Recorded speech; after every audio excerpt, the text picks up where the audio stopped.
perder uma oportunidade dessa de... Não por nós da academia, a gente podia se reunir em outros momentos. Mas a Germana está aqui conosco, as mães, os bebês. A Josi teve que ir embora porque ela tinha uma consulta médica. As mães que estão aqui, a Alessandra e Glaucilene, tem uma representatividade muito grande. Por quê? Porque as mães aqui do Espírito Santo são pouco empoderadas, muito pouco. E a Alessandra e Glaucilene têm um perfil diferente nesse sentido. Quando a pessoa não sabe nem que o direito dela está sendo negligenciado, é muito mais difícil dela lutar e ela aceita todos os nãos que são dados a ela. Não é o caso de nenhuma das duas que estão aqui. E o motivo da gente estar aqui agora à tarde não é acadêmico. É de tentar organizá-las se assim elas quiserem, se for desejo delas, por meio da experiência da Germana lá em Pernambuco, se organizarem e não serem sozinhas lutando, porque a gente cansa quando a gente está sozinho e quando tem alguém segurando a mão da gente, quando a gente está cansado, a luta fica mais fácil. Nós vamos viver tempos políticos sombrios, muito provavelmente. Então, se a gente não se juntar enquanto academia, enquanto gente que luta pelo direito do outro, a chance das pessoas desistirem é mais fácil. Eu acho que a gente podia ouvir um pouco a Germana nesse sentido, de como isso se deu, e depois a professora Eva e a doutora Ellen concluem com a gente, e vocês falam também, porque é um espaço para vocês falarem em termos de necessidade, em termos de direito negligenciado, para a gente pensar possibilidades, entendeu? Eu penso que o momento aqui é para isso. Bom, preparados para ficarem em pé até amanhã? Eu já sentei. Eu tô falando com um professor que ele tá no prédio de sala de aula C1. Ele vai ficar até 5, 5 e meia, tem sala de aula lá. Se a gente quiser ir pra lá, a gente pode ficar. Não, agora a gente já arrumou a água. Vocês querem ficar aqui mesmo na água? Ok, ok, a maioria decide. Tá Ok. lindo, tá igual o céu de testemunho de Jeová, tá ótimo. Obrigado, André. Pronto, minha maior intenção justamente era conhecer as características familiares daqui, né, das famílias daqui. E eu chegando aqui, eu já tinha ouvido falar um pouco do perfil da mãe da Helena e da Alexandra, que moram mais pro interior, né? Não é isso? Pronto. Então, acima de tudo, eu como mãe do Guilherme, né, eu digo a vocês que eu como pessoa, preciso que vocês me ajudem, né, nessa junção, nessa união, nessa força, e automaticamente vocês se ajudam, né, e ajudam as crianças aqui no estado de vocês. Então a proposta era que com a orientação que a gente tem para oferecer da UMA, né, as pessoas envolvidas aqui próximo a vocês, porque nem todo tempo não vou estar aqui.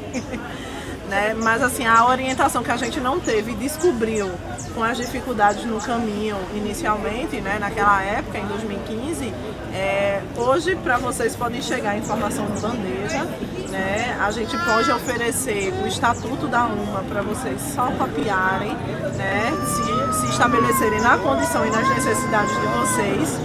E caso topem, né, caso queiram, eu adianto logo que não vai ser fácil. Adianto que geralmente o trabalho sobrecarrega o que é muito ruim, né? Se família, que é do mesmo sangue, briga, nós irmãos de luta brigamos também, porque somos pessoas diferentes, né? Temos outro tipo de educação, cada um com os seus achismos e suas opiniões, mas que tudo isso, o orgulho, o egoísmo, né? O possível egoísmo que vem enfrentar, eu acho que eu tenho razão mais do que ela, enfim, isso tudo deve ser guardado dentro de um potinho, diga assim, né? Pega um potinho e guarda, porque a intenção é muito maior, que é justamente lutar por uma assistência e uma qualidade de atendimento para as crianças e, consequentemente, trazer uma qualidade de vida para as famílias, né? Então, o pouco que eu ouvi da mãe da Helena, ela é mais comunicativa do que ela, sempre tem uma, né? E é o que realmente, e é o que mais assim fala a nível, como é que eu posso dizer? A nível de luta, de buscar, da buscativa de direitos, me chamou muita atenção quando ela disse no documentário, eu só vou sair daqui com uma posição. E é isso, o que falta é coragem, porque é muito conveniente aceitar o não. Ah, não dá, não pode, você não tem direito, não tem e tal. Então é muito fácil você ir para casa, mesmo precisando, você aceitar aquele não. Né? O difícil é você deixar de ser alienado, porque a sociedade ela é acostumada a ser alienada, né? Ah, não tem mais jeito, é isso mesmo e tal. E dizer, não, tem jeito, vai ter que ter, vai ter que mudar, tá? Se nunca teve, a partir de agora vai ter e tal. A gente enfrenta muito problema lá com as prefeituras, né? Porque como a gente tem uma rixa com o Estado, bate de frente com o Estado, aí os municípios eles são muito soltos. Então, antes de eu ser pernambucana, eu sou recifense. E Recife precisa assegurar meus direitos, né? Aí, quando a gente bate de frente com o município e tal, o município aí chama alguém lá do setor, um exemplo do transporte. Aí o cara, mas não sou eu que resolvo isso aí. Eu falei, meu amigo, você tá fazendo o que aqui? Se não é que você que resolve, me diga quem é, onde é que eu procuro, quem é a pessoa para resolver e tal. Então, vai ser muitas vezes, muitas reuniões, muitas vezes a gente tira dinheiro do próprio bolso, porque não tem capital, sabe? Para correr atrás para uma coisa que muitas vezes não agrega nem o teu filho, mas vai agregar centenas de outros, sabe? Essa questão de ser um estado subnotificado, isso é grave, porque quando se tem uma quantidade confirmada, é verba federal que vem, são outras coisas que podem ter. Vocês precisam ter um diálogo aberto com o estado, com os municípios, porque se eles não escutam vocês por orgulho ou por ignorância, eles vão escutar, porque vocês estão exigindo espaço e às vezes a verba ela é destinada de maneira errada, porque não sabe a necessidade de quem passa. Então tudo isso é um trabalho, não vai se conseguir com 1 nem 2 anos, é um trabalho contínuo e Deus vai colocando pessoas que vão ajudando, porque às vezes a gente fica assim, como é que a gente vai fazer, como é que vai, não sei o quê. Então foi um passo atrás do outro e com muita paciência nas coisas que a gente conseguiu ter a estrutura que a Alma tem hoje. Hoje a gente tem uma casa grande, a casa da gente é primeiro andar, tem 14 cômodos e um auditório.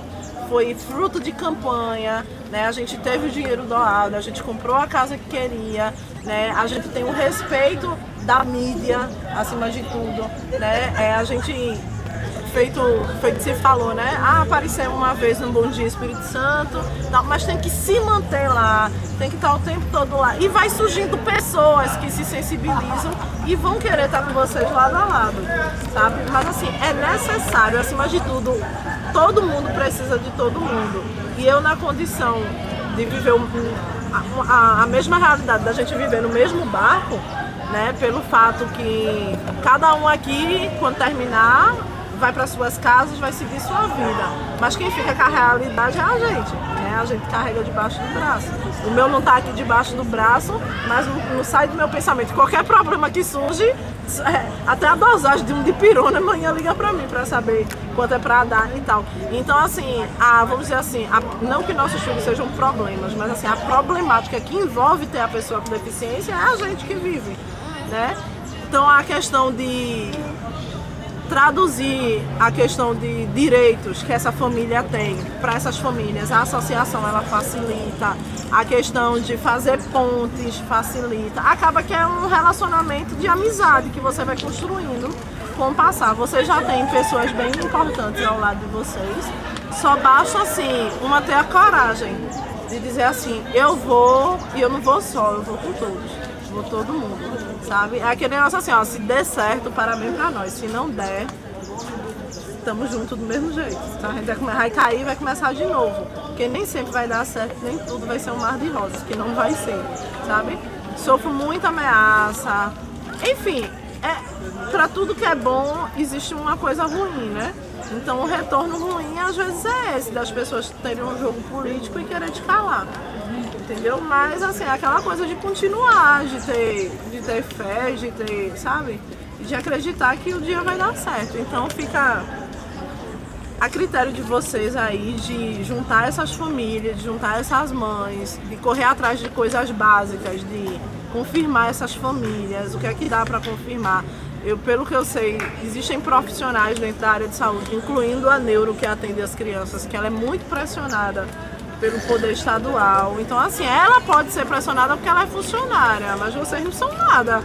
Vocês não são nada do Estado, vocês pelo contrário, tem que cobrar do Estado. Então, assim, acabou que lá a gente acabou sendo muro de proteção para alguns médicos, sabe? Outros a gente bate de frente, porque lá a gente fala coloado, né? Coloiado com o Estado e tal. De chegar ao ponto das crianças precisarem de um voto e o médico se negar a dar o laudo para recorrer pelo Ministério Público, porque a secretaria não deixa lá, quer saber que porra a secretaria deixa? Eu quero o direito do meu filho, sabe? Então, assim, é difícil, vai ser muito difícil mesmo. De constranger a pessoa, de constranger como mulher, de saber que você é sozinha. Enfim, existe todo um contexto. Mas é aquele negócio de você nunca dar um murro em ponta de faca até a faca entortar. Machucar, vai doer muito. Mas é não desistir, o segredo tá aí, é não desistir mesmo, sabe? Então lá a gente tem um poder de uma coisa que é assim, né? Mulher, ela já não tem direito a muita coisa na sociedade machista, né? E depois que você é mãe, parece que você não tem direito a mais nada na vida, a não ser mãe. E ser boa mãe, aí de você, viu? Boa mãe, dependendo do que as pessoas entendem do que é ser boa mãe. Se você deixa teu filho uma noite com a tua mãe, com a avó da criança, você é uma péssima mãe, sabe? Porque você tem que estar com o menino debaixo do braço para provar que é boa mãe. Então, assim, lá aos poucos a gente foi quebrando esse negócio, assim. Mulher é o que ela quiser, mãe é o que ela quiser, da maneira que ela quiser. Ninguém tá aqui, ninguém tem que julgar mais ou menos isso ou aquilo. Então lá já foi o tempo de ONG assim, ficar em cima do muro e depois comer dos dois lados, sabe? Não, é pra se definir politicamente, a gente vai se definir politicamente. É pra bater de frente nisso, a gente vai bater de frente nisso, sabe? Agora a gente só conseguiu isso com união. Todo mundo, por todos. Sempre vai ter um cavalo do cão dentro da associação que vai ser do contra. É incrível. E lá não é uma, não é duas, não. É um bocado, que é pela quantidade também, né? É um bocado. Sempre vai ter uma filhote do cão pra fazer um negócio desse. Mas assim, às vezes ela peca pela ignorância dela mesma, sabe? Porque ela não oferece algo que ela nunca teve. Entendeu? Então, até nisso tem que ter um contorno de pessoas que vão lhe criticar como pessoa, lhe criticar como mãe, lhe criticar como esposa, lhe criticar como pessoa. Tipo assim, tu tá ajudando a miserável, mas a miserável tá detonando. E tem que fazer o vídeo de mercador e continuar, porque se a gente for parar pra escutar as críticas de todo mundo, o que as pessoas acham, deixa de achar que não faz nada na vida da gente, sabe? Aí mais cedo ou mais tarde o tempo que vai mostrando pra pessoa que ela estava errada, quando ela volta e precisa de você. Quando ela vê a estrutura feita, sabe? Dizer assim, tô precisando de um advogado, tô precisando de uma consulta, e saber assim, Germana pode ajudar, sabe? Aí vem pedir e tal. Eu sabia ela abrir a boca e pedir desculpa, mas só dela vir até mim já com pedido de desculpa, sabe? E eu tenho o prazer de ajudá-la. Isso não tem dinheiro que paga, sabe? Mas enfim, que vocês possam se posicionar, vocês possam se organizar, caso forem da vontade de vocês, né? Lá a gente tem um feminismo muito ativo, sabe? De mãe ela pode namorar assim, o cara vai embora de casa, deixa a mãe largada com os filhos lá, com um filho deficiente, e a mãe ainda não tem direito de sair para tomar uma cerveja, de dançar, tem. Nós saímos todas e saímos juntas, sabe? Porque eu não tenho mais família, minha família são elas. Eu não consigo mais contar nem conversar sobre o meu dia a dia com outras pessoas. Ninguém vai entender o que é crise convulsiva, ninguém vai entender o que é engasgo, ninguém vai entender o que é ortografia, ninguém vai entender nada sobre a vida do meu filho.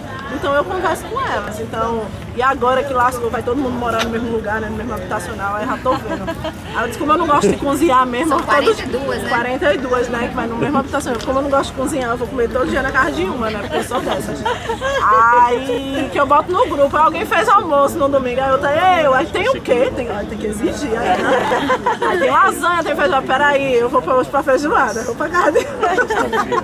Então virou aquela família mesmo, sabe? Aí tem hora que tem encrenca, que briga. Agora é época de política, eu briguei demais, mulher, não sei como é que foi, não. Teve mãe que saiu do grupo, deixa ela sair, daqui a pouco ela volta, né? O negócio, enfim, deixa para lá. Esse negócio de política acabou com uma parte da minha credibilidade que eu tinha. Mas enfim, então assim, lá a gente tem mãe que sai pra beber, que dança até o chão, e que não sei o quê. E não fala nada não, que ela tem que ser respeitada da maneira que ela quer viver. É a forma de diversão dela. Lá em Recife tem um brega muito diferente, que é um brega específico da região, que chama Brega Melody. Né? Eu não sei se você... Acho que com certeza não. É um tal de MC Troinha que faz um sucesso lá. Depois vocês pesquisem no YouTube. É Troinha, Japão, Rodinha, o Menor, MC Cego. Enfim, eu sei que os bairros lá em Recife é só disso. Tá? Aí tipo assim, a mãe que vai pra um brega desse, que antes era chamado de funk, mas não é nada comparado ao funk do Rio de Janeiro, aí era considerada de uma mulher inferior e tal. O que foi que eu comecei a fazer? Comecei a frequentar os bregas também, né? Sendo que eu não gostava, mas tipo assim, uma saiu me puxando, outra me puxou. Aí depois, quando você começa a tirar aquela visão, isso, de cima, sabe? Aí todo mundo começa a aceitar numa boa. Ah, tá legal. É feito você ter um filho com deficiência, aí todo mundo, ai meu Deus, um bebê com microcefalia. Um bebê, qual o problema? É uma criança que é. Tipo assim, você mesmo, que eu acho que às vezes a problemática quem faz é a gente mesmo, sabe? De querer esconder o menino, aí todo mundo fica atrás do menino pra ver. No início tinha muito isso. Então, a associação ela interfere até nisso, a questão dos termos corretos. Quando o povo vê que ele tem problema, problema onde? Eu fico olhando pra ele, eu sou muito cínica com essas coisas. Eu fico olhando pra ele, né, meu? Ah, ele não tem não, mas eu e tu tem que ter aquela fatura do cartão atrasada, né? Isso é problema. Meu filho não tem problema, ele tem uma deficiência. O problema a gente resolve, deficiência não se resolve, se trata, né? Então, ele é doentinho, não, ele tem uma saúde melhor do que a minha, você nem imagina, tá? São essas coisas assim, não, o termo correto é pessoa com deficiência. Já ouviu falar da LBI, que é a Lei Brasileira de Inclusão, aí começa, tá? Então, essa é o dia a dia que vai trazendo o empoderamento para essas mulheres.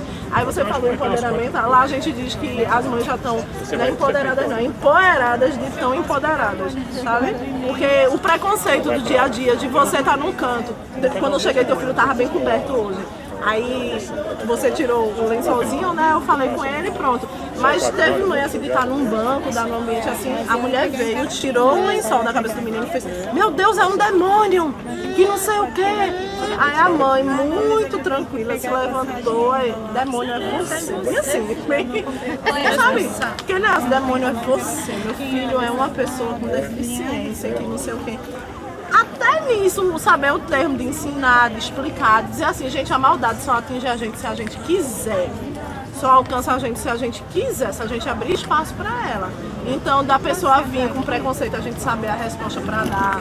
A gente já teve casos de motoristas de ônibus serem demitidos porque agiu com preconceito com a mãe e a criança. A mãe foi na delegacia, prestou um boletim de ocorrência, passou para mim, eu passei para o presidente do consórcio, que administra transporte público. Então, foi demissão, na certa, sabe? Mas isso levou um tempo para construir, sabe? E não foi fácil, não é fácil. E a política, ela interfere diretamente na vida da gente, porque quando muda político, muda gestor, muda tudo. Aí você tem que começar tudo do zero e tal. Enfim, então, assim, agora é com vocês, né? A responsabilidade é de vocês. Eu tô aqui para ajudar, mesmo que de longe, para dar o suporte e é com vocês. Eu já estava com essa ideia de juntar as mães lineares, mas só que só é pouco. E muitas não querem participar porque tem vergonha, acho que não quer dar cara a tapa. Eu coloco a cara a tapa mesmo. Eu bati de frente com o prefeito de Linhares. Eu bato de frente mesmo. vou chamar a polícia. Chama, tô nem aí. Mas só que o respeito você vai ter que dar pro meu filho. É direito dele, então é direito dele. Eu tô com 4 processos na defensoria pública, porque eles não resolvem. Tudo pra eles é complicado. É tudo complicado. Não pode, pode sim. Ah, é complicado, eu tenho que conviver com vocês. Isso é complicado. Aí eu tava com essa intenção de chamar, mas só que muitas falam, mas só que ninguém vai querer apoiar. Eu disse, mas eu não nasci com ninguém agarrado nem mim. Então eu vou colocar a cara a tapa. Precisa chamar de TV? Vou ter apoio de TV sim. Tem Face pra quê? Que é uma ferramenta muito importante. A internet hoje está aí para você saber, porque tem os meios que às vezes tem mãe que até ganha dinheiro e não trata bem do filho, maltrata o filho. Então tem esses meios de internet que às vezes, se a mãe saber pensar bem a respeito, vai ajudar o filho. Então tem muita mãe que a associação também tem esse poder. Eu já fui, acho que em 7 processos do Conselho Tutelar. Porque a primeira coisa que eles fazem é chamar a instituição referência. Ela vai com a cara mais lisa do mundo, ou defender ou apoiar o Conselho Tutelar, né? Assim, defender a mãe ou apoiar o Conselho Tutelar. Enfim, porque teve, tipo, no início as crianças eram muito irritadas. Eu não sei se era o caso das crianças daqui. Nossa, era dia e noite as crianças chorando, sangue de ficha. A vontade era jogar pela janela e sair correndo. Nossa, Até ajustar a medicação aqui também foi bem complicado. Justo, né? Então, assim, foi muito difícil, um período muito difícil. Até entender que as crianças tinham nada mais do que azia, que é refluxo, né? Até entender isso demorou. Assim, comeu muita paciência da gente. Porque ninguém aguenta escutar 1 minuto a criança chorando. Imagina, dia e noite, dia e noite. E lá tinham pessoas que achavam que a criança estava maltratando, a mãe estava maltratando a criança, mas na realidade era a criança que não se calava. Mas as pessoas têm essa dificuldade de entender a realidade da pessoa com deficiência. Então a associação interfere até nisso, para você ir defender ou terminar de lascar com a mãe, entendeu? Geralmente é o peso e a medida da associação, que a gente faz de tudo pela família. A partir do momento que a gente está contra a família, porque o negócio é bem mais complicado. Ainda assim, dos 7 que a gente foi, só um que até hoje a gente é contra a família. Porque eles são pais que pedem no metrô, aí usa a menina, alimenta a menina por sonda na frente de todo mundo para causar uma comoção. A criança já ficou internada 2 vezes à beira da morte. Então, assim, eu sou pelo bem da criança. Né? Se a família não trata, eu também entro com os 2 pés. Aí o pai é errado, aí vem com questão pra cima de vocês, ele vai me matar, não sei o que. Ah, cara, se tu tivesse me matado, já tinha matado. Para de falar merda de mim. Mais ou menos isso. Sabe? Mas é consequência do trabalho. Aí eu tô marcando com as mães lá que fazem uma passeata no centro. Colocar só as camisas, com todos igual eu pelo Daniel, e microcefalia não é o fim. Atrás de todas as camisas. Aí eu tô montando essa base aí. Aí eu sempre converso com as meninas na Pestalozzi mesmo, tem um grupo lá que sempre estão conversando, não só com mães da microcefalia, porque tem muito caso em Linhares que não é a microcefalia. Foi causada pela meningite ou aquela doença do gato. Assim. Aí eu tô conversando, a gente tá marcando de fazer uma passeata no centro. Leva bola, esse aluga aquelas bicicletas com som. Tipo assim, tem 2 gatos pingados, mas tem barulho. O negócio é o barulho. Porque lá em Linhares não falam mais nesse assunto. Não é não. Lá em Linhares não falam mais nesse assunto. Leva faixa, pinta a cara, vai de preto, faz qualquer coisa. Aí a gente tá marcando também certinho pra fazer lá a passeata. Tinha até falado com você ou foi com a Michelle? Foi comigo. Com você, né? Foi. Teve uma época bem defasado em relação a se conhecer, tá? Imagine, 2 anos de luta perdida, assim, né? Que já deveria ter avançado bastante, mas de chegar ao ponto de nem se conhecer, a situação realmente é bem a questão crítica. maior pra mim mesmo é assim, por várias vezes que eu converso com as mães, você vê delas mesmo que elas não têm conhecimento nenhum, não gostam também de se envolver. Quando eu falo, Porque talvez elas não entendam a Sim. importância. Então o nosso trabalho realmente é... Outra coisa que é até uma dica, é tipo assim, é a dica do inimigo, né? Muitas vezes o que atrai essas famílias, no início eu usei muito disso, é a questão de donativos. Tipo assim, a gente atrai pela necessidade da barriga, vamos dizer assim. Então assim, ela tem que vir, se ela tá precisando, ela tem que vir. Então quando ela vinha, ela escutava o que a gente tinha pra dizer. sabe? Para ela vir no mês seguinte, para ela receber o que ela tinha de receber no mês seguinte, ela tinha que escutar primeiro. Foi assim que aos poucos as famílias foram se conscientizando. Então assim, a gente fazia campanha dentro de universidade, nas empresas, prédios, isso a gente corria atrás. Chegou a um ponto que o pessoal já ligava pra gente, que até hoje é assim, o pessoal liga. Ó, a gente vai fazer uma campanha de Natal, tal, passa logo pra gente pode vir aqui dar uma palestra. Então a gente vai em escola, tipo assim, de pirralho, vai em ensino médio, vai em universidade e tal. A federal lá já não quer nem mais ver a cara da gente, né? O pessoal já meio que se empenhou nessa... Mas tem muitos lugares ainda que a gente acaba arrecadando donativo, aí chamava a mãe, aí a mãe vinha, a primeira vez que ela via aquela quantidade de fralda, de leite, que um mês ela ia passar tranquila sem precisar comprar, no outro mês ela queria vir de novo. Aí pra ela vir, aí tome a dose de consciência, tome aquela dose de consciência. Não, mas pra gente conseguir isso aqui, todo mundo tem que estar unido e correr atrás, tal. Aí hoje a gente tem uma política dentro da UMA. Como a gente tem 400, na UMA são 409, muita gente. Então, nem se a gente quisesse, a gente conseguia doação para todo mundo, é muita gente, né? O que é que a gente faz? Ganha a doação quem tem um número de participações. Tipo, eu tive 7 eventos dentro de um mês, quem tiver 60% de frequência vai receber. Aí 70% é uma quantidade, 80% é outra. Quem frequentou tudo, aí recebe aquele kit que dá para passar 2, 3 meses, entende? Mais ou menos isso. Aí é uma das coisas que salvou a gente, essa questão de doação. Aí inicialmente elas não querem participar, mas quando vê que precisa o leite e a fralda e pode conseguir através da associação, elas vêm participar. Entendeu? É um atrativo. É. Agora eu posso te fazer uma pergunta? Eu não sei se vocês vão abrir espaço para pergunta. Não, porque a Ana ainda vai falar depois Aqui de manhã ficou sem espaço de pergunta. Que foi. Depois a gente abre, você pode... Não sei mais o que eu vou dizer. Né? Depois desse relato, né, de vivência, eu digo assim, a lei e aquilo que a gente estuda, né, é muito pequeno diante da grandeza e a complexidade da vida e das coisas que surgem. Eu me preparei para vir aqui e conversar com vocês a respeito de como seria para fazer essa instituição e pensando um pouco sobre resistência. Resistência é uma matéria cara, ali a minha orientadora que não me deixa mentir, né? Da resistência, não dessa resistência, né, de revolução, mas a resistência que você pratica todo dia, aquela que você consegue dos golpes de vida, né, de não se deixar abarcar, de não se deixar engolir por essa normatização, por esse poder, por essa coisa que invisibiliza, né? Nós vivemos isso e a cada vez mais e vamos viver mais ainda, né? Então essa resistência, ela é uma condição de possibilidade de vida. Sem ela, né, a gente não vai ter vida. Então isso é o princípio que se parte.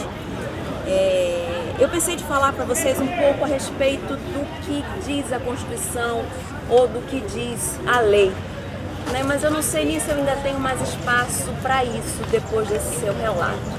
Não há dúvidas que as crianças têm direitos que estão devidamente declarados, tanto na Constituição como no Estatuto da Criança, da Pessoa com Deficiência. Estão todos declarados, mas a declaração é apenas um pedaço disso. O processo de luta não se acaba com a declaração e precisa da resistência para se fazer viver, para se dar eficácia. Então isso não depende de mim, né, como defensora pública, porque essa é a minha obrigação, isso não é favor, mas depende de vocês. E essa força que vocês precisam ter, né, me parece que brigando sozinhas, né, vocês vão conseguir um pouco, muito pouco daquilo que vocês precisam. Então vocês precisam, né, se unir, se organizar, porque você partir, né, um pedaço de lenha é muito fácil, você partir um feixe é muito mais difícil. Não há dúvidas de que assim, não é simples se constituir uma associação, se unir as pessoas. Tem uma série de requisitos legais que precisam ser preenchidos. Por exemplo, essa primeira reunião precisa ser feita, né? Precisa se pensar no estatuto, se puder já importar de Pernambuco é ótimo, né? Esse estatuto, né, adaptando a realidade local facilita. A Defensoria Pública pode ajudar, porque existem procedimentos, tem documentos para serem analisados, né? Isso é função da Defensoria, não é favor. A Defensoria não existe para ser boazinha, ela tem uma obrigação. Ela tem uma função, a função institucional da Defensoria de defesa dos direitos das crianças e da defesa dos direitos humanos é uma função constitucionalmente estabelecida. Então ela não é favor. Então o defensor público está lá para isso, né? É missão da Defensoria. Então, eu vim aqui para compor. Né? Eu estou aqui para me oferecer como pessoa, como mulher, e como defensora pública também, porque essas três coisas estão encadeadas, elas não funcionam sozinhas, não são estanques. Por exemplo, você não é só mãe, você não é só mulher, você é tudo isso, vocês também são. Né? Eu lamento que vocês não tenham conseguido ainda da Defensoria aquilo que vocês gostariam, né? Mas infelizmente a gente não consegue ter gerência pelo serviço do outro. Mas assim, é uma luta, né? Uma luta que vocês já viram. Então, se eu pudesse trazer uma palavra de incentivo, né? Mais do que me colocar, né? E colocar a minha instituição em tudo aquilo que eu puder fazer, e a gente tenta. Não sempre consegue não, mas a gente tenta, né? Sempre me demanda, a gente tenta. Mas assim, é importante que vocês saibam que vocês têm direitos, né? Só que esses direitos só terão o mínimo de eficácia se vocês brigarem. Ninguém vai dar para vocês, né? Ninguém, absolutamente ninguém. Então vocês precisam, seria muito importante, né, que vocês começassem a se conhecessem. Isso não está nada aqui do que eu escrevi, tá? O que eu escrevi aqui não serve para nada. Fica para próxima. Mas não, isso aqui não serve para nada mais. Né? Então, assim, vocês precisam se conhecer, conversar, né? Porque isso é condição de possibilidade de vocês consigam, né? Lutar por esses direitos. Né? Vocês hoje podem ser 2, amanhã serão 3, depois 5, depois 10, mas não são sozinhos. Mas assim, vocês precisam se apoiar, né? Vocês podem e devem, né, contar com as instituições que têm obrigação. A gente não faz porque é bonzinho, né? Porque isso envolve também uma questão de militância, mas envolve uma questão de que é dever.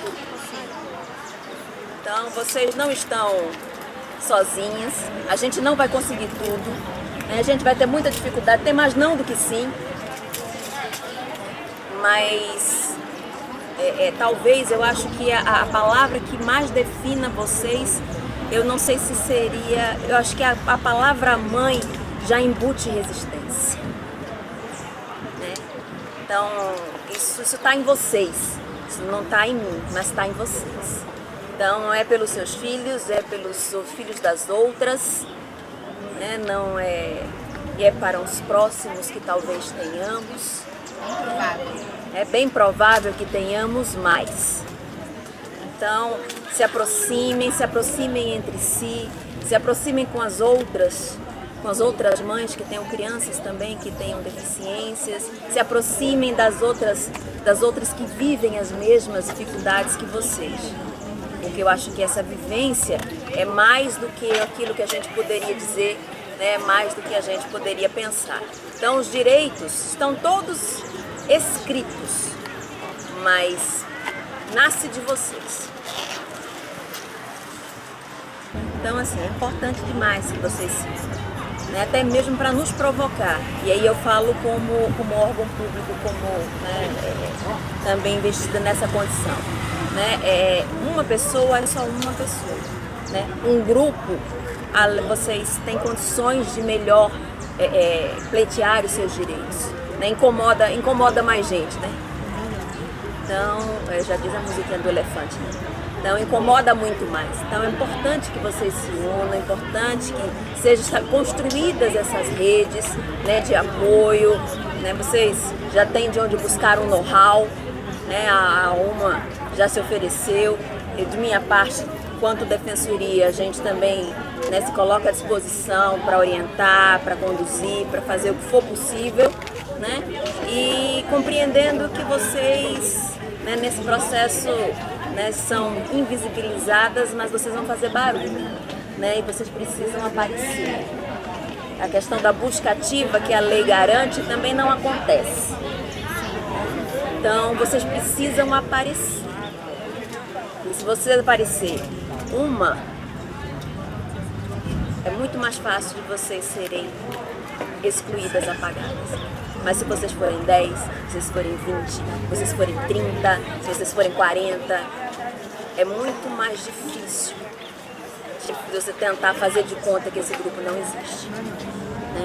Então, assim, eu acho que a minha fala não foi meio muito jurídica e foi para isso que eu fui convidada, né? Mas tem outras coisas que permeiam, né, que estão muito além do jurídico.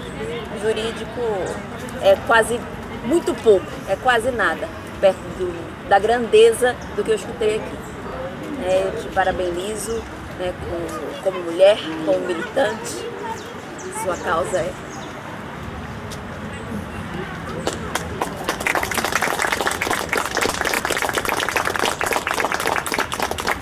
Eu tenho muito respeito por gente que luta.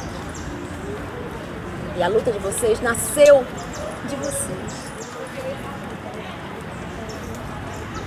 Eu acho que eu já falei demais. Pela academia. Não porque a academia esteja em primeiro lugar. Pelo contrário, os primeiros serão os últimos serão os primeiros. Então eu começo a minha fala para a academia, lugar onde eu milito desde 1976, quando eu entrei na universidade como aluna. Eu entrei nesta universidade como aluna em 1976. Me aposentei, estou em outro lugar, mas eu queria fazer um convite a vocês que são graduandos, mestrandos, doutorandos ou professores.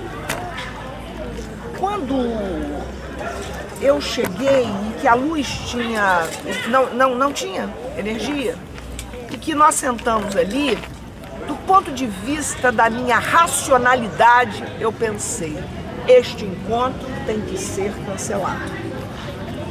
E quando o Sérgio insistiu no encontro e achar um lugar, na minha racionalidade, eu pensava, não tem sentido esse encontro. Esse encontro já se encerrou, porque de fato nós nos preparamos todos para o lugar da academia, que é o lugar da racionalidade, que é o lugar da razão. E o lugar da razão se coloca num auditório, numa sala de aula, com microfone e com PowerPoints. Mas há uma frase de Immanuel Kant, que apesar de ser um filósofo dos imperativos categóricos, com os quais eu tenho profundas divergências, pelos seus distanciamentos dos direitos humanos, dos direitos fundamentais, ele diz que há uma coisa que é o chão da vida. E a academia precisa se encontrar com aquilo que acontece no chão da vida. E aí, no embate entre a racionalidade que se dá no âmbito dos auditórios, no âmbito da sala de aula, e a subjetividade humana, onde tem dor, cor, cheiro, pessoas, toques. Isto é a verdadeira produção do conhecimento. O conhecimento não se produz pela estatística. O conhecimento não se produz pelas elucubrações intelectuais que fazemos. Ou a universidade se encontra na ágora, nas praças, e se encontra com as pessoas que vivem a vida, ou ela não faz sentido. É por isso que o direito hoje não faz sentido. O que é o direito? Nada. O direito é uma excrescência que nós precisamos desconstruir e reconstruir a partir do mundo da vida. Porque não há país com mais leis do que o Brasil, com mais normas do que o Brasil. O Ministério da Saúde tem milhares de normativas, de resoluções. Nós temos um aparato jurídico fantástico no Brasil. Mas nós nos distanciamos dos sujeitos que são os cidadãos e as cidadãs que precisam do direito. Porque o direito não existe para os juízes, o direito não existe para os promotores, o direito não pode existir para dar auxílio moradia para juiz, para dar auxílio moradia para promotor. O direito tem que existir para que haja paz social. E não pode haver paz social se uma criança não tem as mínimas condições de ser iguais aos filhos das crianças que nascem na praia, das mulheres que nascem na Praia do Canto. Porque há um princípio constitucional da igualdade. O seu filho tem que ter as mesmas condições de possibilidade que os filhos do juiz, que os filhos do promotor, que os filhos da Ellen, que os meus filhos, que os filhos daqueles que querem se arvorar os donos do direito e da justiça. Porque há muito direito, mas não há justiça. Porque não há que se falar em justiça no Brasil. Há que se falar em muito direito, há que se falar em muitas normas, há que se falar em muitas leis, mas não é possível falar que haja justiça quando 37 crianças do nosso estado não têm as condições mínimas de desenvolver as suas potencialidades. Porque ninguém quer que elas recuperem nesse momento aquilo que já foi perdido. O que nós não podemos é permitir que um novo verão chegue, que de novo crianças sejam submetidas a isso, e nós não podemos permitir que as crianças que já estão nessa condição não tenham a possibilidade de desenvolver todo o seu potencial da semente. Porque uma semente, por mais potencial que tenha, se ela estiver plantada num solo não fértil, ela não desenvolverá o potencial da semente. Ou seja, ou nós enfrentamos essa situação que se coloca diante de nós, e aí eu diria, no encontro da minha racionalidade com a minha subjetividade, o que me toca não é a racionalidade, o que me toca é a criança que está diante de mim e que eu estou imobilizada, confortavelmente deitada em berço esplêndido desse Brasil maravilhoso. Ora, não adianta esse Brasil ser maravilhoso para mim, não adianta que esse Brasil seja lindo para mim, o doutorado de vocês, o mestrado de vocês, a graduação de vocês não terá sentido se nós não fizermos alguma coisa para que essas mulheres, mães dessas crianças, tenham um mínimo de possibilidade de conseguirem, mantendo-se íntegras, rígidas, capazes de exercerem a sua feminilidade, o ser mãe, o ser mulher, o ser profissional, se nós não dermos as condições. Se essas mulheres tiverem que ficar dentro das suas casas exclusivamente no cuidado dos seus filhos, sem possibilidade de trabalho, sem possibilidade de angariar afetos, de relacionamentos, significa que não há igualdade. Enquanto não houver igualdade, não há democracia.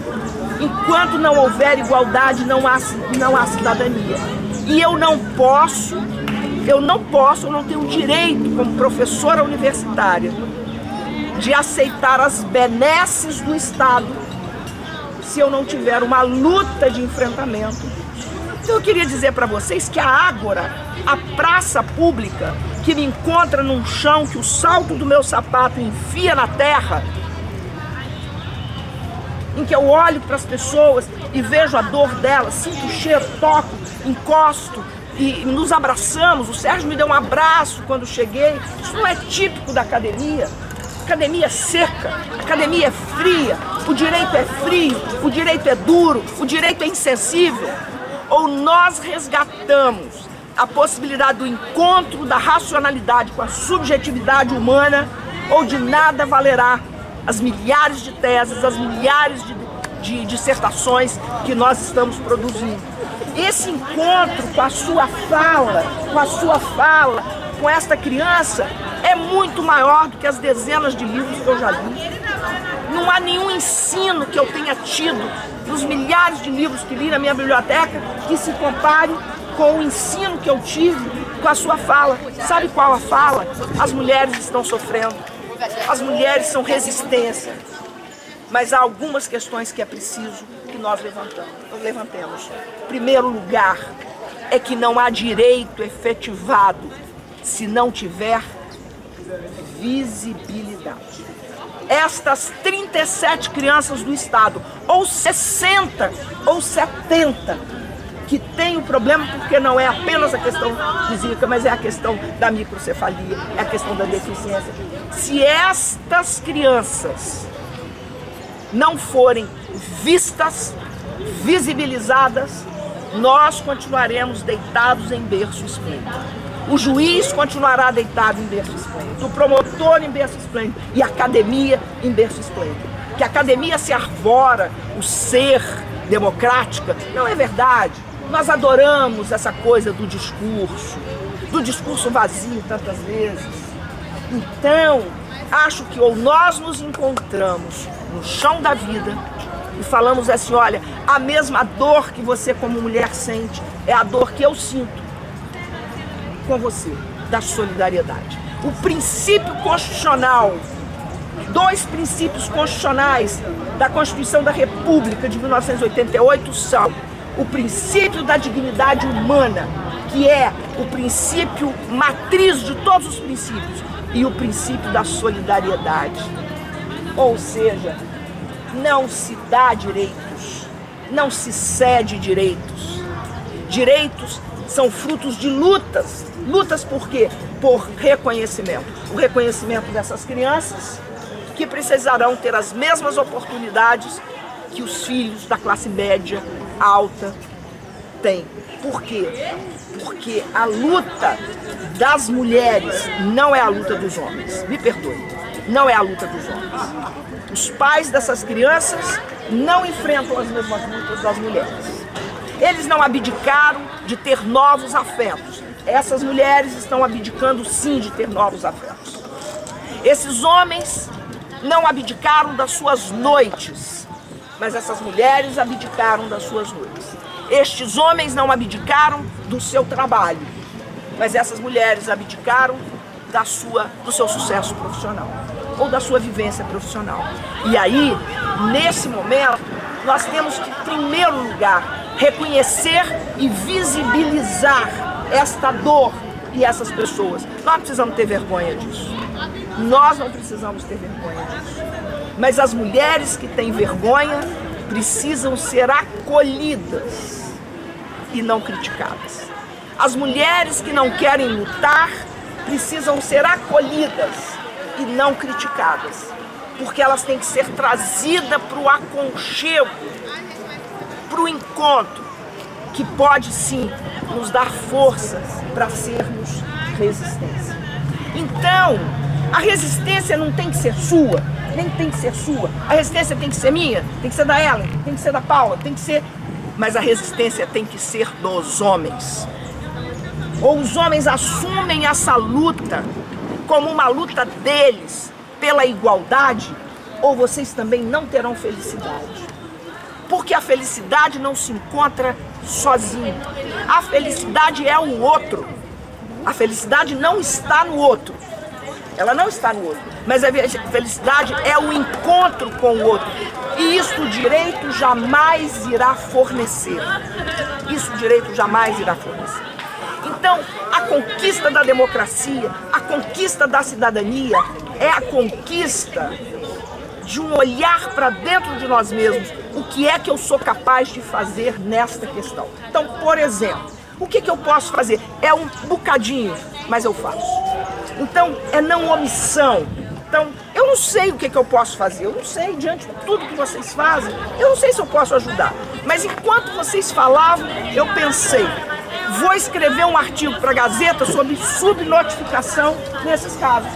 A Gazeta me recebe, talvez não receba uma de vocês. Então eu posso fazer uma denúncia do Estado com relação a isso, dar visibilidade. Olha, eu posso dizer que a FDV, que é o lugar que eu trabalho hoje, eu trabalhei na UFS muitos anos, ela pode assumir, junto com a Ellen, na Defensoria Pública, um trabalho de elaboração de peças jurídicas para que vocês possam ter acesso a direitos. Eu posso dizer que a FDV pode ser um lugar ou numa praça pública, junto com vocês, de organizar uma praça pública para que nós possamos dar visibilidade a essas crianças no encontro, chamando o governador do estado, chamando o secretário de saúde. Nós estamos no momento de transição, a equipe de transição do governo está se reunindo. Por que é que nós não podemos chamar o governador e dizer a ele, nós queremos saber qual é o seu compromisso? A eleição já passou, ele já ganhou, mas nós queremos isso. Por que nós não podemos chamar, não vocês sozinhas, mas nós que temos um acesso mais facilitado, chamar o governador para uma... Eu, por exemplo, eu posso me comprometer a chamar. Eu posso me comprometer, né, a trazer para esse encontro de subjetividades, não o encontro da caneta, mas o encontro das subjetividades, da sensibilização, atores importantes da política, atores importantes, para que nós possamos, nesse encontro, nós possamos sim encontrar alguns caminhos que sejam os caminhos do possível. É claro que a academia faz pesquisa, é claro que a academia investiga, mas a academia tem que ser o lugar, o locus da denúncia e o locus do encontro, o local dos encontros. Os encontros para que nós possamos nos sensibilizar. Eu estava intelectualmente sensibilizada com o tema, mas a oportunidade que o Sérgio trouxe na sua teimosia de manter o encontro aqui debaixo dessa árvore, me trouxe uma sensibilidade, não intelectual, mas uma sensibilidade daquilo que eu sou como mulher, como mãe, como avó, como uma pessoa que não pode permitir que uma outra criança, que não seja o meu neto, tenha as oportunidades. Eu tenho um neto da idade dela, eu tenho 2 netos, um de 3 anos e um de 1 ano, que vai fazer 2 anos. Eu tenho que me sensibilizar também como mulher, como profissional, como intelectual, como acadêmica, mas não uma sensibilização meramente racional, porque a racionalidade só nos leva para um buraco. O nazismo, a tragédia do nazismo foi feita sob os auspícios do direito. O direito patrocinou o nazismo e o direito irá patrocinar e sustentar, por exemplo, uma ditadura militar no nosso país. O direito patrocinou a PEC do teto dos gastos. Ela foi permitida sob os auspícios da lei, apesar da sua inconstitucionalidade, em função do princípio da vedação do retrocesso, que é uma firula jurídica, que é uma construção jurídica, mas o direito patrocinou. O Supremo Tribunal Federal aceitou, bancou, e nós, juristas, aceitamos deitados em berço esquerdo. Ou nós confrontamos o direito, ou nós confrontamos os juristas, ou nós confrontamos os gestores com o chão da vida, ou nós continuaremos sem cidadania plena, sem democracia. Porque não pode haver democracia enquanto um não tiver o direito às mesmas oportunidades. Não é direito aos mesmos direitos, é o direito às mesmas oportunidades. A nossa luta por justiça é a luta para que todos tenham direito às mesmas oportunidades. A igualdade não é igualdade no sentido de que todos temos que ter direito às mesmas coisas, mas que todos tenham que ter direito às mesmas oportunidades. Isso é democracia, isso é cidadania. Como fazer isso? Não sei. Nós vamos construir isso juntos. Talvez eu tenha aprendido uma coisa aqui que eu nunca pensei. Realmente, olha, se você não fala, eu nunca pensaria nessa possibilidade de que mulheres nessa situação tivessem prioridade na definição da Minha Casa Minha Vida, definição do direito à moradia, para que essas mulheres possam ter um local minimamente condizente com o trato de crianças assim. Casas adaptadas, talvez, comunidades onde os profissionais possam estar mais fácil, sem estar se distanciando. Então acho que é isso. Quero dizer assim, que Sérgio, esta árvore me inspira como jurista a pensar o direito para além dos gabinetes, a pensar o direito para além da sala de aula e para pensar a educação para além dos auditórios e das salas de aula. Então assim, a única coisa que eu tenho a agradecer a vocês pela oportunidade de ter me encontrado comigo mesma, olhado para dentro de mim e visto coisas que a racionalidade tirou de mim. Sabe por quê? Porque a luta embrutece, mas a razão também embrutece. Assim como a luta muito dura embrutece, a razão embrutece. E nós precisamos então de... Primeiro eu peço desculpas por ter demorado tanto, mas há o encontro daquilo que eu efetivamente sou, com aquilo que eu penso ser, precisa se dar com maior coerência, precisa se dar com maior verdade. Porque certamente aquilo que eu sou é mais do que aquilo que eu penso ser. Por mais que aquilo que eu penso ser e quero aparentar possa parecer mais bonito do que aquilo que eu sou. Talvez encontrarmos com as nossas pequenezas seja melhor do que encontrarmos com as nossas grandezas. Acho que é isso. Obrigado, Sérgio. Obrigado a você.